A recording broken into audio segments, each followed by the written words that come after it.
ادھر साहिवाल में सफाई के लिए वेस्ट मैनेजमेंट कंपनी की टीमें मुतहर्रिक। इंसदाद डेंगू मुहिम तेज। जिले में 17 मरीज जेर इलाज मगर खतरे से बाहर।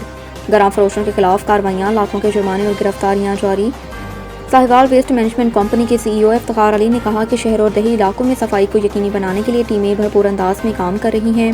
वर्कर्स और मशीनरी की तादाद बढ़ा दी गई है, जबकि मॉनिटरिंग के लिए सुपरवाइजर्स भी तैनात किए जा चुके हैं। शहरियों से अपील की कि सफाई के अमल में इंतजामिया के साथ तावन करे। दूसरी जानिब एडिशनल डिप्टी कमिश्नर जनरल नियाज अहमद मुगल ने इंसदाद डेंगू मुहिम के हवाले से इजलास की सदारत की। इजलास को बताया कि ज़िले में इस वक्त 17 मरीज जेर इलाज हैं, तहम सबकी हालत खतरे से बाहर है। हिदायत की कि लार्वा की तलफीस, स्प्रे और आगाही मुहिम पर खसूसी तवज्जो दी जाए। इधर गराम फरोशों के खिलाफ भी क्रैकडाउन जारी।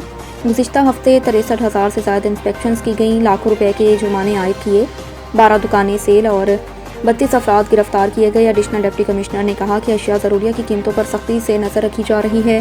खिलाफ वर्जी पर बिला इम्तियाज़ कार्रवाइयाँ जारी रहेंगी। ये थी ताज़ा तरीन खबरें। मज़ीद अपडेट्स के लिए देखते रहिए गोहराब न्यूज़।